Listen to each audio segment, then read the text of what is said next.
오늘 하나님께서 우리에게 주시는 말씀입니다. 사도행전 15장 1절에서 22절까지의 말씀을 제가 받들어 읽겠습니다. 어떤 사람들이 유대로부터 내려와서 형제들을 가르치되 너희가 모세의 법대로 할례를 받지 아니하면 능히 구원을 받지 못하리라 하니 바울 및 바나바와 그들 사이에 적지 아니한 다툼과 변론이 일어난지라. 형제들이 이 문제에 대하여 바울과 바나바 및 그 중에 몇 사람을 예루살렘에 있는 사도와 장로들에게 보내기로 작정하니라. 그들이 교회의 전송을 받고 베네게와 사마리아로 다니며 이방인들이 주께 돌아온 일을 말하여 형제들을 더 크게 기쁘게 하더라. 예루살렘에 이르러 교회와 사도와 장로들에게 영접을 받고 하나님이 자기들과 함께 계셔 행하신 모든 일을 말하매 바리새파 중에 어떤 믿는 사람들이 일어나 말하되 이방인 중 할례를 행하고 모세 율법을 지키라 명하는 것이 마땅하다 하니라. 사도와 장로들이 이 일을 의논하러 모여 많은 변론이 있은 후에 베드로가 일어나 말하되 형제들아 너희도 알거니와 하나님이 이방인들로 내 입에서 복음의 말씀을 들어 믿게 하시려고 오래전부터 너희 가운데서 나를 택하시고 또 마음을 아시는 하나님이 우리에게와 같이 그들에게도 성령을 주어 증언하시고 믿음으로 그들의 마음을 깨끗이 하사 그들이나 우리나 차별하지 아니하셨느니라. 그런데 지금 너희가 어찌하여 하나님을 시험하여 우리 조상과 우리도 능히 매지 못하던 멍에를 제 아들의 목에 두려느냐. 그러나 우리는 그들이 우리와 동일하게 주 예수의 은혜로 구원받는 줄을 믿노라 하니라. 온 무리가 가만히 있어 바나바와 바울이 하나님께서 자기들로 말미암아 이방인 중에서 행하신 표적과 기사에 관하여 말하는 것을 듣더니 말을 마침에 야고보가 대답하여 이르되 형제들아 내 말을 들으라. 하나님이 처음으로 이방인 중에서 자기 이름을 위할 백성을 취하시려고 그들을 돌보신 것을 시므온이 말하였으니 선자의 말씀이 이와 일치하도다 기록된 바 이후에 내가 돌아와서 다윗의 무너진 장막을 다시 일으키며 또 그 허물어진 것을 다시 지어 일으키리니 이는 그 남은 사람들과 내 이름을 거름을 받는 모든 이방인들로 주를 찾게 하려 함이라 하셨으니 즉 예로부터 이것을 알게 하시는 주의 말씀이라 함과 같으니라. 그러므로 내 의견은 이방인 중에서 하나님께로 돌아온 자들을 괴롭게 하지 말고 다만 우상의 더러운 것과 음행과 목매어 죽인 것과 피를 멀리하라고 편지하는 것이 옳으니 예로부터 각 성에서 모세를 전하는 자가 있어 안식일마다 회당에서 그를 읽음이라 하더라. 이에 사도와 장로와 온 교회가 그 중에서 사람들 택하여 바울과 바나바와 함께 안디옥으로 보내기를 결정하니 그 형제 중에 전도자인 바사바라 하는 유다와 실라더라. 아멘. 한때 유형어가 된 말이 있었습니다. 차라리로 사투리로 표현하는 멋이 죽는디. 정말 중요한 것은 놓치고 그다지 중요하다는 것에 사람이 목숨 거는 일을 타박하는 말이 되겠습니다. 영화 곡성에 나오는 말입니다. 거기 주인공 종구라는 사람이 있는데 경찰입니다. 그 동네에 갑자기 벌어진 그리고 연속된 살해 사건을 수사하는 중에 있었습니다. 그런데 이 살해사건과 관련해서 자기 딸이 자칫 죽을지도 모른다는 위기 상황에 놓여 있음을 알게 됩니다. 그래서 살인 사건을 수사하는 일, 그리고 자기 딸을 살리는 일, 거기에서 어떻게 해야 할까 혼란을 겪습니다.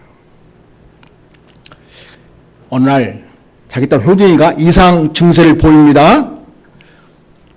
아버지 중구는 딸에게 다그치며 말합니다. 네 그 사람 만난 적 있지? 말해봐. 중요한 문제니까. 이때 딸 효진이 이렇게 대꾸합니다. 무엇이 중요한디? 무엇이 중요하냐고? 무엇이 중요한지도 몰라? 무엇이 중요한지도 모르면서.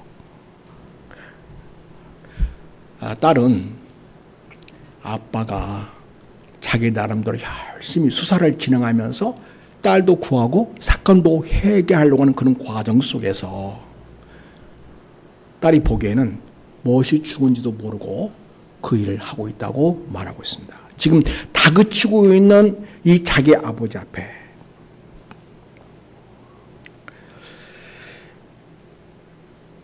이 딸은 아버지로 하여금 가장 중요한 것이 무엇인지를 생각해 보라고 하고 있습니다.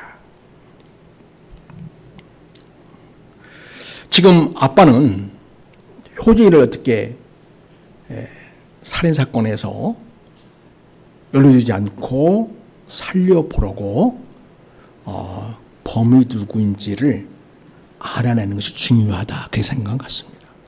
그래서 너 누구 만났냐? 어떤 말을 들었냐? 그렇게 따져 묻고 있는데요.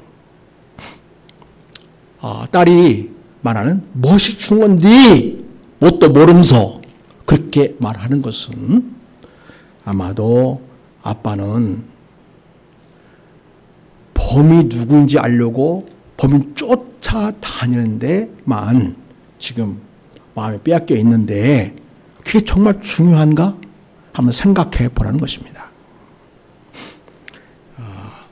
그 영화에 어떤 대사도 암시해 주는 것 같지 않지만 제가 생각하기에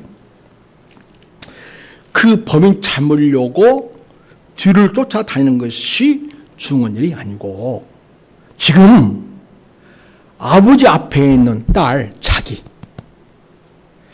상처받은 영혼인 자기를 아버지가 사랑해주고 보듬어 주는 일을 일이야말로 가장 중요한 일이 아닌가 그렇게 아빠에게 반문하는 것으로 저는 그렇게 들렸습니다.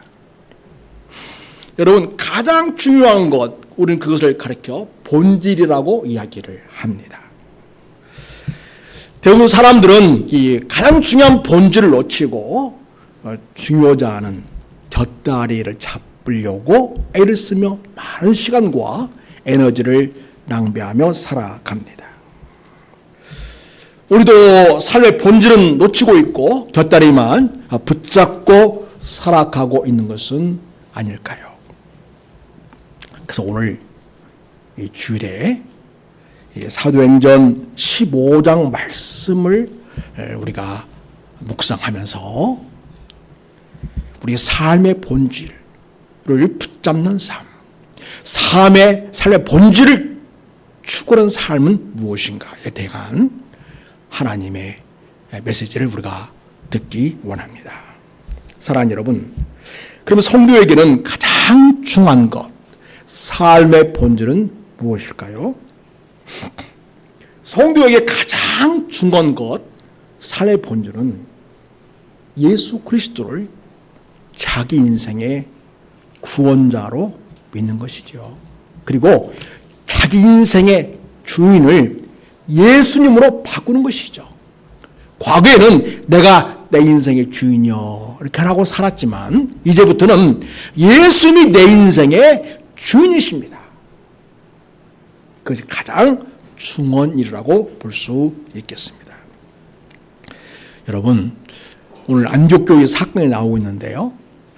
예수님 당시에 사람들이 가장 중요한 것은 뭐냐면 유대인 입장에서는 율법을 지키는 것이라고 생각했습니다. 그래서 할례를 행해야 한다고 또 부정한 음식을 먹어서는 안 된다고 이방인들과 교제해서는 안 된다고 그렇게 이야기를 했습니다.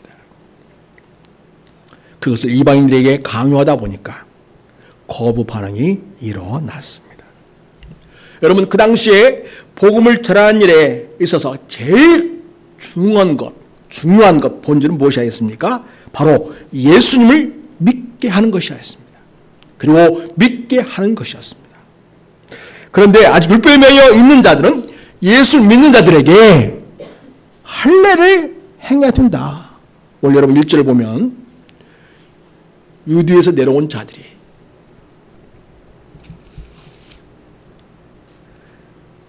형제를 가르치되 뭐라고 가르쳤습니까? 너희가 모세의 법대로 할례를 받자냐면, 그 다음으로 같이 읽어볼까요? 자, 시작. 능히 구원을 받지 못할 것이다 라고 이야기한 것이죠. 성경 우리에게 무엇이라고 가르칩니까? 구원은 예수님을 믿음으로써 얻는다라고 성경은 명백하게 우리에게 말씀을 주시고 있습니다.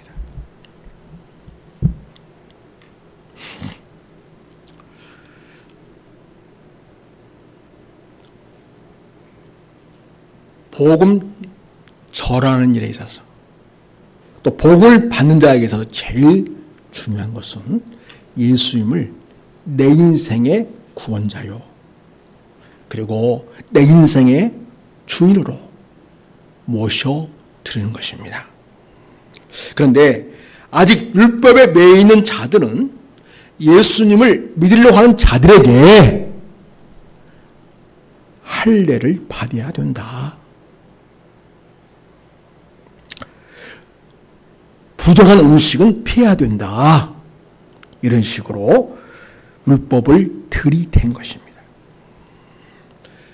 예수님은 하나님의 아들이시지만 이 땅에 인간의 몸을 입고 오셔서 몸소 율법을 다 지키시고 그래서 율법을 성취하셨습니다. 이 땅에 있는 어떤 인간도 하나님의 절대 기준인 이 율법을 만족시킬 수 있는, 온전히 성취할 만한 사람은 아무도 없습니다. 따라서 여러분, 율법으로는 절대로 구원 얻지 못합니다. 하나를 거치게 되면 나머지 모든 율법을 또 거치게 되는 그런 결과를 가져오기 때문에 율법으로서는 구원받을 길이 없습니다. 많은 사람들이 내가 착한 일을 하면 내가 천국에 가지 않을까 생각하는데 어림도 없습니다. 몇 가지 착한 일을 했다고 해서 그 공적 쌓아가지고 하나님께 구원받을 만한 자격을 획득할 것으로 여기는 사람들이 있습니다. 여러분, 그런 것들은 하나님 앞에 바람에 나는 마른 이파리와 같은 것에 불과합니다. 아무 효력이 없습니다. 우리 인간의 죄의 문제를 해결하고 죄와 사함의 권세에서 우리를 해결할 수 있는 유일한 길은 무엇인가? 바로 나를 위해서 십자가에 달려 그 족값을 대신해서 피 흘려주시고 기꺼이 십자가에서 죽어주신 그 예수님을 믿는 것입니다. 예수님이 내 족값을 대신하여 죽으셨으므로 주님이 나를 위하여 모든 족값을 해결해 주셨음을 믿습니다. 그 예수님을 믿는 것입니다. 그러면 예수님이 이루신 율법의 성취가 내 안에 주어지는 것입니다. 그렇게 함으로써 우리는 구원을 받게 됩니다.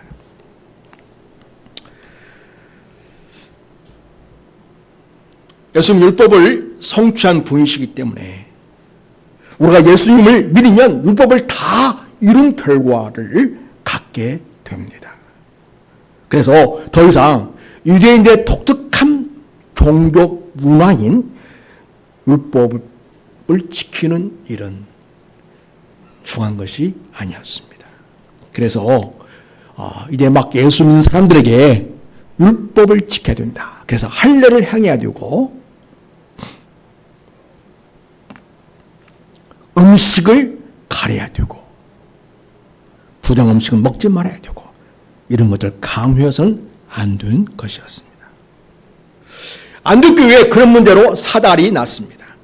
안디옥은 유대 지역이 아닙니다. 유대 지역을 한참 벗어나서 지금은 튀르키예, 그래서 이방 지역입니다. 이방인들이 중심이 되어 있는 교회, 안디옥 교회였습니다.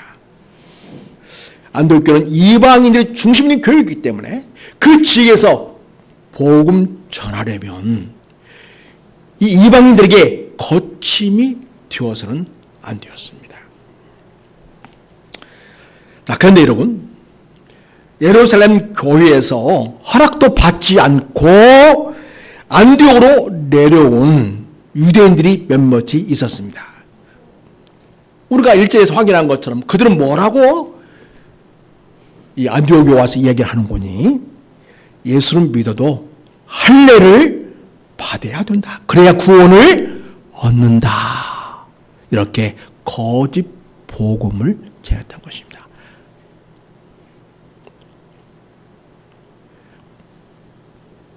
유대인들의 구약시대의 중요한 의식이었던 할례는 더 이상 예수님이 오심으로써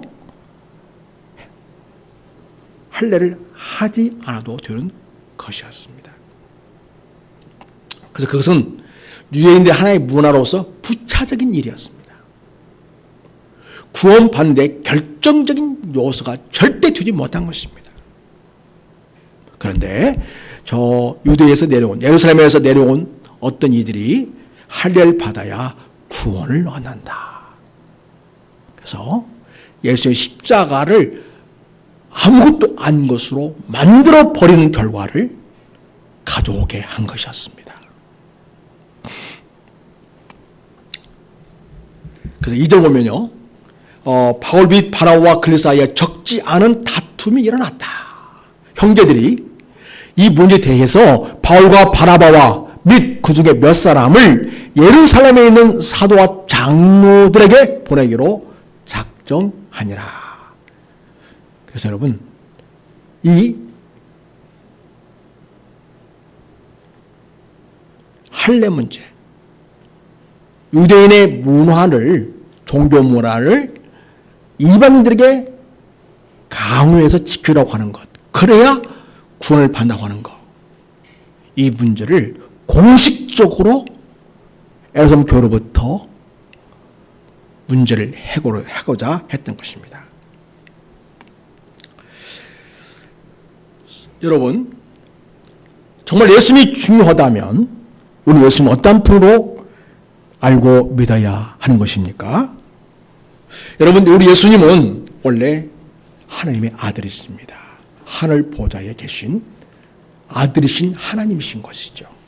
그런데 우리 인간을 너무나 사랑하셔서 당신이 사람의 몸을 입고 이 세상에 태어나기로 하셨습니다. 그리고 성령으로 마리아의 몸에서 잉태하여 출생하셨습니다. 그리고 우리를 대신하여 십자가에 오르사 우리 모든 죄값을 대신 치르셨습니다. 여러분, 구약 율법에 의하면 인간의 죄 문제를 해결하기 위해서 어린 양을 잡든지 소를 잡아가지고 피를 흘리게 함으로써, 그렇게 함으로써 그 죄값을 치르게 했습니다.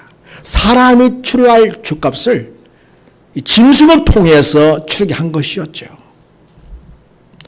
그런데 더 이상 이제는 그 양을 잡거나 소를 잡아서 피를 흘려갈 필요가 없게 되었습니다. 왜냐니까?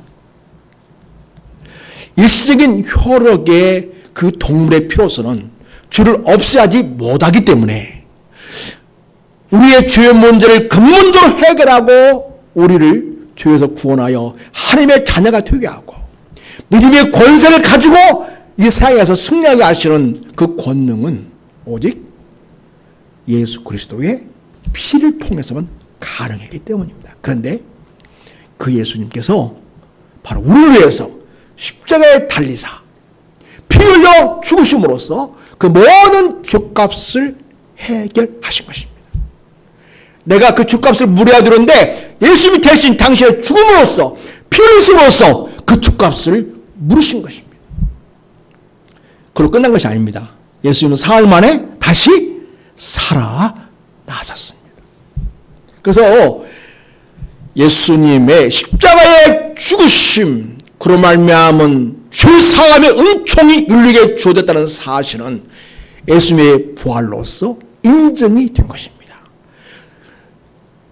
죄와 사망의 권세에 부활하신 예수님은 그래서 그를 믿는 자마다 다 하나님의 자녀가 되는 놀라운 은혜를 받게 하실 수 있게 되었습니다.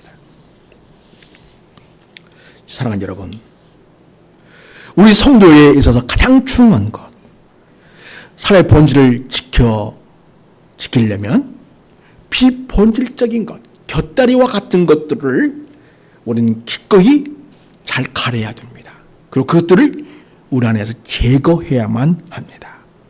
안디옥교회와 예루살렘 교회 공동체는 이 문제를 아주 지혜롭게 절차를 따라서 잘 해결해 나가는 모습을 오늘 성경 본문은 보여주고 있습니다. 자, 여러분, 안디옥교회에 이 할례 문제로 문제가 생기자 안디옥 교회는 바나바와 바울 그리고 몇몇 형제를 함께 딸려 보내서 예루살렘 교회에 보내게 됩니다. 이들은 복음의 뜨거운 열정과 주님의 사랑으로 가득 찬 자들이어서 예루살렘으로 올라가는 그 여정 속에서도 계속 그들은 복음을 전했고요. 그러면서 수많은 사람들이 예수께로 돌아온 놀라운 일이 일어났습니다. 마침내 예루살렘에 도착했습니다. 예루살렘 교회 성도들을 만나게 되었고 교회 지도자를 만나게 되었습니다. 자, 여러분 4절 보십시오. 4절 보면 예루살렘에 이르러 교회와 사도와 장로들에게 영접을 받습니다. 하나님이 자기와 함께 계셔서 행하신 모든 일을 말하였습니다. 다시 말해서 할례 받지 않은 자들이라 할지라도 복음을 듣고 예수를 믿으면 성령 임하심으로써 하나님이 그들을 인쳤다는 사실을 그 말한 내용 중에 분명히 있었을 것입니다. 왜냐하면 그것은 실제로 일어난 일들이니까요.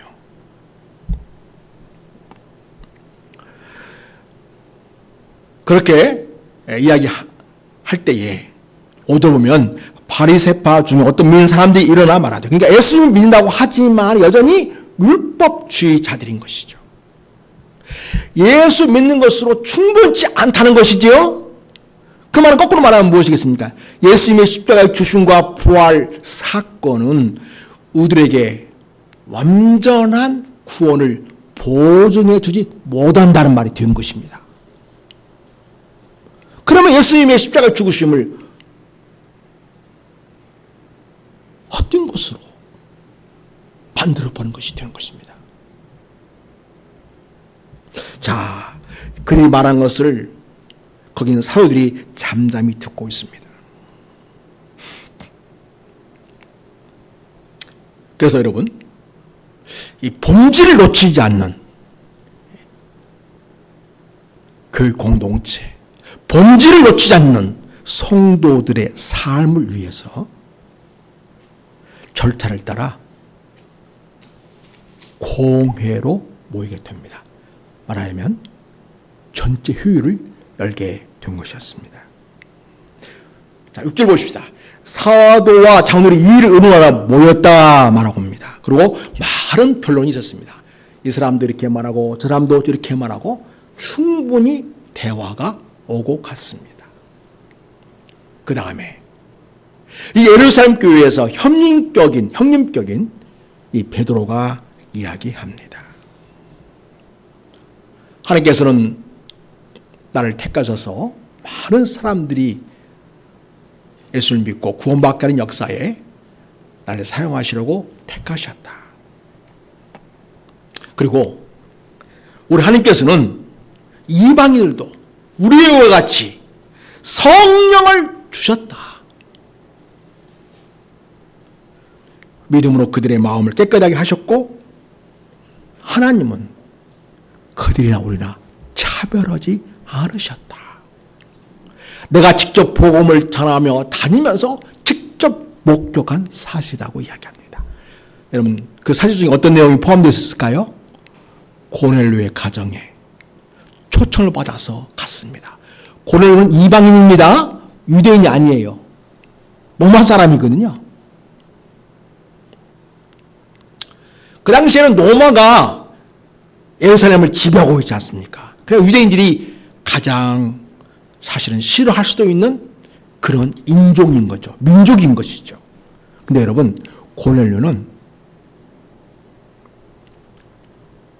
하나님을 믿었습니다. 그렇지만 예수님은 몰랐어요. 고넬료가 사람을 보내어서 베드로를 초청합니다. 베드로가 예수님은 하나님의 아들이신데 우리를 위하여 이 땅에 육신을 입고 오셨고 그리고 십자가에 죽으셔서 우리의 모든 죄를 해결하시고 부활하셔서 그리고 승천하시어 하늘 보좌에 계십니다.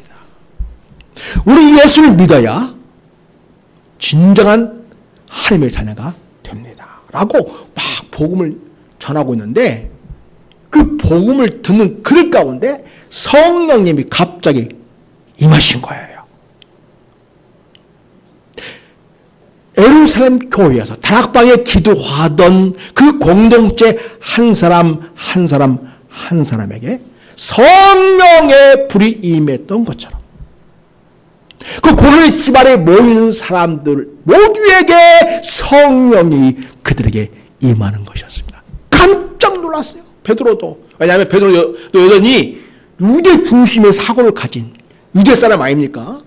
그러니까 예수님의 제자이긴 하지만 여전히 유대 사고방식을 가지고 자기 유대인들만이 하나님의 은총을 입고 하나님의 사랑을 받는 것이라고 생각했거든요. 그래서 성령도 유대인에게 하면 임할 것이라고 생각해왔던 것 같습니다. 그런데 자기가 복음을 전할 때 예수님을 믿는 자들이 있게 되고 거기 있는 자들이 다 예수님을 믿게 되자 하루에서 성령님이 임자셔서 거기 있는 모든 자들에게 충만히 임하는 것을 보고서 깜짝 놀랐죠. 하나님은 유대인뿐만 아니라 모든 민족과 인생들을 사랑하셔서 예수를 믿는 모든 자에게 성령을 부어주시는구나. 그걸 자기 눈으로 확인했던 것입니다. 그래서 세례 받기도 전에 성령 세례를 먼저 받아버린 것이죠. 고넬료 집안에 있던 사람들이. 그래서 베드로가 하나님이 성령 세례까지 주셨는데 내가 물로 세례 주는 것을 굳이 마다할 이유가 없겠지 하고 물로 세례로 주기까지 했다고 하는 이야기를 지금 여기 공회 앞에서 사람들에게 쫙 이야기합니다.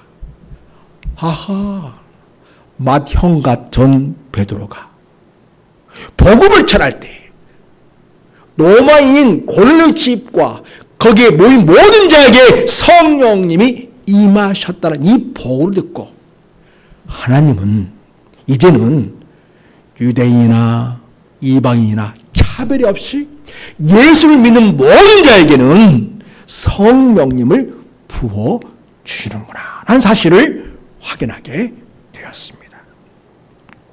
그 다음에 또 바나바와 바울이 기회를 얻어서 발언권을 가지고 이야기하기 시작했습니다. 저희들도 복음을 전할 때 성령님이 그들 가운데 임하는 것을 몸소 경험했습니다. 하나님은 이제는 더 이상 유대인이다, 이방인이다 차별하지 않으십니다. 예수 안에서는 누구나 다 성령님을 받을 수 있고 하나님의 자녀가 되는 권세를 얻게 되는 것을 우리는 직접 복음 사역을 통해서 체험을 했습니다. 라고 또 보고하는 거죠. 거기 있는 모든 자들이 듣는 거예요. 그동안 바울과 바나바가 온 세계에 다니면서 복음 전하는 이야기를 다 알고 있었거든요. 직접 그 이야기를 들으니까 생생하게 들려지는 것이죠. 정말 그렇구나. 하나님은 예수를 믿는 모든 자에게는 차별이 없이 유대인이건 이방인이건 요즘 말로 하면 북한 사람이건 남한 사람이건, 일본 사람이건 중국 사람이건, 미국 사람이건 저 아프리카 사람이건 하나님은 차별하지 않으시구나.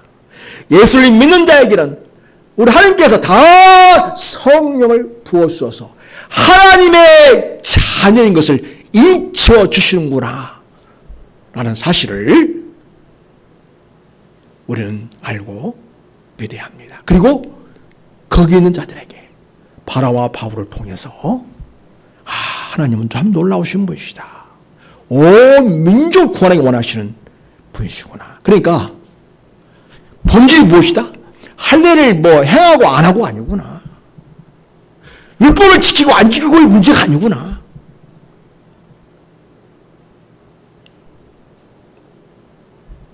예수 그리스도를 구원자로 주로 믿는 것이 믿음의 본질이고 신앙의 이게 기본이구나. 이거를 거기 있는 모든 사람들이 다 확인하게 되었습니다. 자, 마침내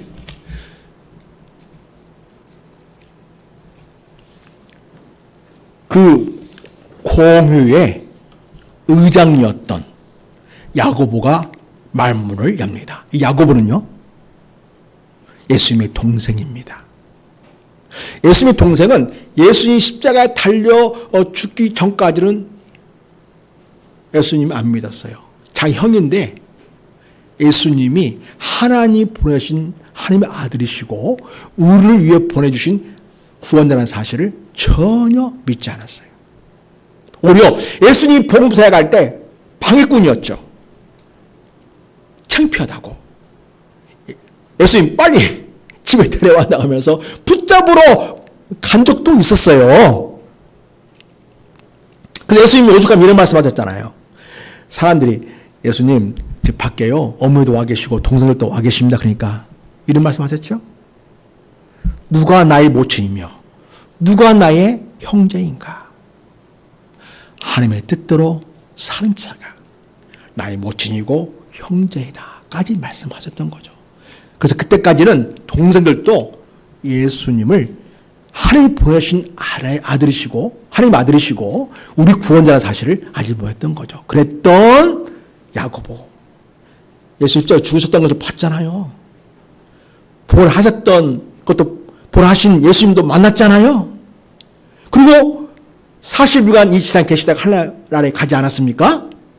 그때 변화가 일어났어요. 예수님은 단순히 내 육신의 혈통에 형에 지나지 않는 분이 아니구나.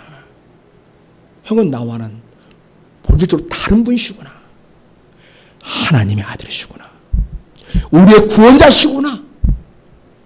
우리 인생의 주이시구나 라는 사실을 알게 되었죠.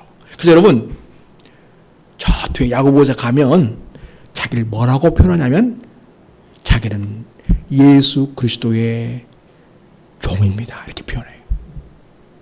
예수님은 내 인생의 주인이십니다. 이렇게 표현하고 있어요. 그래서 여러분, 자, 이 야고보 선생이 이 모든 휴익 결과를 종합해서 결론을 내립니다.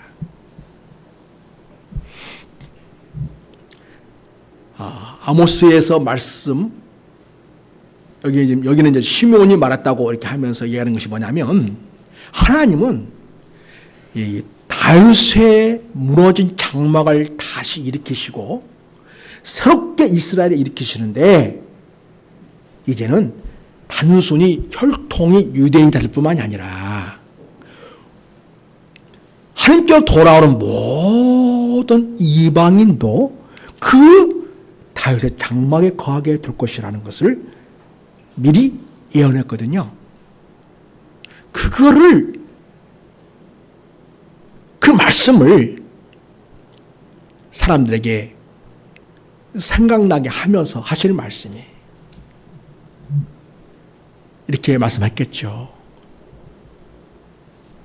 바나바와 바울님의 보고도 그러하고 베드로님의 사역 보고도 우리가 듣고 확인했듯이 이제는 더 이상 우리가 유대인인 것이 중요한 것이 아니고 율법을 지키는 것이 중요한 것이 아니고 진짜 중요한 것은 예수 그리스도를 자기의 구원자요 주로 믿는 것이라는 것을 우리는 지금 확인했습니다. 그래서 앞으로는 우리 유대 율법 문화를 이방인들에게 강요하지 맙시다.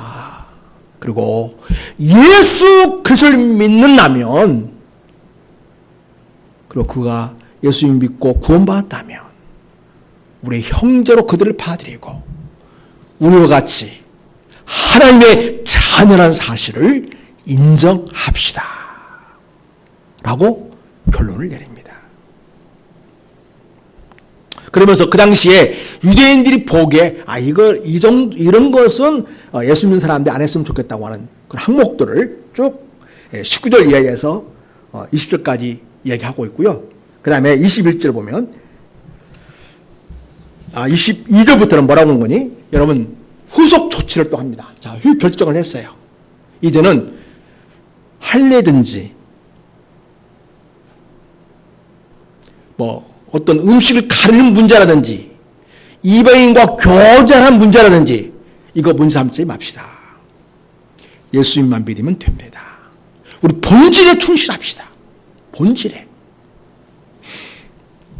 그런 결론을 가지고 이제 그런 놀라운 결정을 그동안 복음을 받아들였던 지역에 예루살렘 교회에서 직접 사랑을 파송해 가지고 이 공의의 결정을 확인해주고 그들이 예수 믿는 믿음을 통해서 구원받는 사실을 확인하도록 하고 또 그리고 앞으로 복음 전할 때 이들은 율법을 강요하거나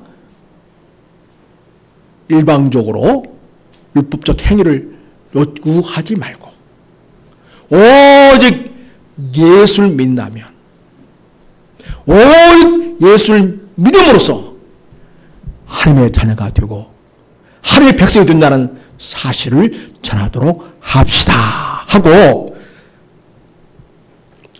바울과 바나바와 함께 22절 끝에 보면 형제 중에 인도자인 바사바라는 유다와 그리고 실라를 함께 동행하도록 해서 그 일을 맡기는 것을 보게 됩니다. 그래서 지금까지 했던 모든 논의 공유의 결과를 문서로 공증합니다. 그 공증을 한 문서를 이 유다와 실라 그리고 바울과 바나바에게 들려줍니다. 이제는 그 문서 가지고 어디 가서든지 할례 문제로 인해서 교회가 문제가 생긴다면 이 문제는 예루살렘 교회에서 공적으로 논의가 되었고 그리고 예루살렘 공회에서 이런 결론을 내렸습니다. 이제는 더 이상 할례나 유대의 율법을 강요하지 않고 오직 예수님을 믿고 예수님을 주로 믿는다면 구원을 주시는 하나님의 은혜가 있다는 사실을 그들이 알게 하십시다 라고 한 것이었습니다. 사랑하는 여러분, 그럼 이걸 우리에게 적용해야 되겠죠. 여러분, 우리가 교회 생활하면서 이것저것 우리가 많은 일들을 합니다. 또 필요했으니까 하는 것이죠. 그러니까 정말 우리는 가장 중요한 본질을 놓치면 안 되겠죠. 우리 성도들의 가장 중요한 본질이 무엇입니까? 예수님은 누구라고요? 나의 구원자이십니다. 예수님 내 인생의 주인이십니다. 그리고 예수님은 이 교회의 머리 주신 분, 주인 주신 분이십니다. 이 신앙 고백을 놓쳐서는 안 됩니다. 여러분, 날마다 예수님이 나의 구원자이심을 고백할 수 있기를 바랍니다. 예수님은 날마다 내 인생의 주인이심을 고백할 수 있기를 바랍니다. 그래서 여러분, 여러분의 어떤 노력으로 구원 얻으려고 하는 모든 시도를 중단하십시오.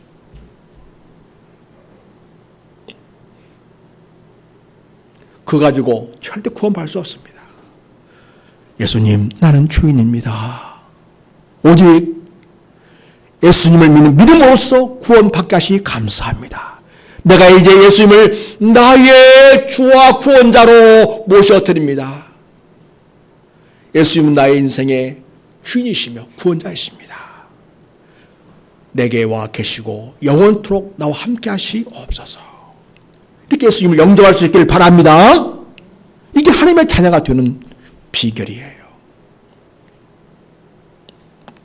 사랑하는 여러분, 그렇다면 우리가 이 믿음의, 우리의 신앙의 본질, 삶의 본질인 예수님이 나의 주인이시고 나의 구원자이십니다, 이 사실을 우리가 믿는다면